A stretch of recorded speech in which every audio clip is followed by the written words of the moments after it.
Chers apprenants, bonjour. Je suis M. Ayua Alphonse, professeur d'histoire-géographie au lycée moderne de Dabobo. Je vais vous présenter aujourd'hui une leçon de la classe de 3e, une leçon d'histoire de la classe de 3e, du thème 2 de la Seconde Guerre mondiale aux efforts de construction du monde et de l'Afrique. Alors de ce thème 2, nous allons voir la première leçon. Elle est intitulée « Les causes, caractères et conséquences de la Deuxième Guerre mondiale ». Alors je vais vous présenter une situation d'apprentissage. Dans vos lectures relatives à la Seconde Guerre mondiale, vous découvrez que cette guerre a entraîné plus de 50 millions de morts, dont 6 millions de juifs. Choqué par ces chiffres, vous travaillez avec votre professeur d'histoire-géographie à partir de divers documents pour identifier les causes de cette guerre, la caractériser et apprécier toutes ses conséquences. Alors, nous allons commencer par l'introduction. Et ici, nous allons dire simplement que la Première Guerre mondiale s'est achevée en 1918 sur une note selon laquelle elle est la dernière des guerres. Ça veut dire que pour les spécialistes, c'est la dernière des guerres.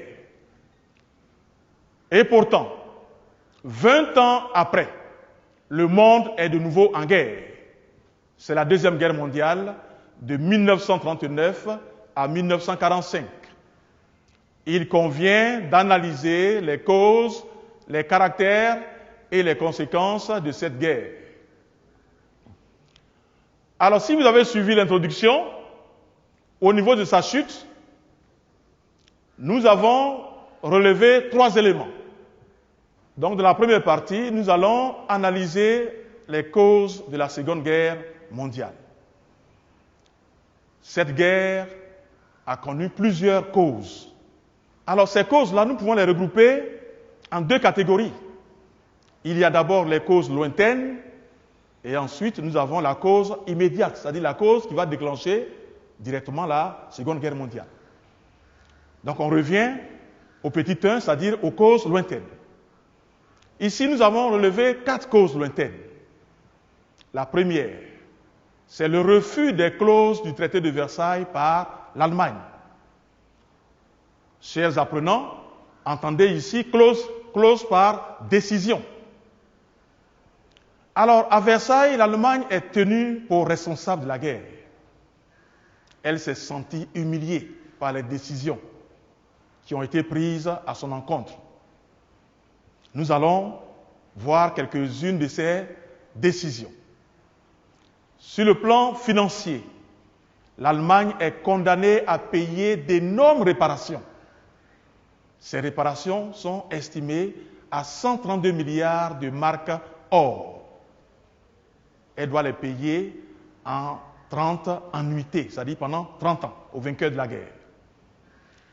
Sur le plan militaire, l'Allemagne n'a plus le droit d'avoir une marine. Elle n'a plus le droit d'avoir une armée de l'air.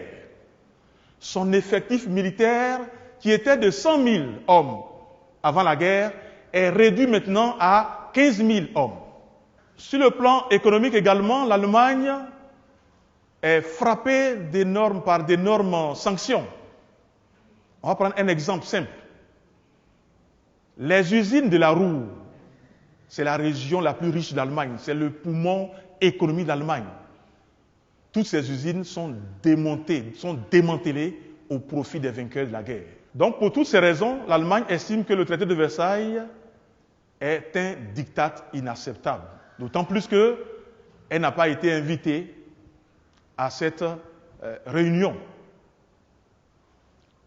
Et pour se venger de cette humiliation, le peuple allemand va élire en 1933 Adolf Hitler, qui est le chef du Parti national allemand, connu sous le sigle de nazi.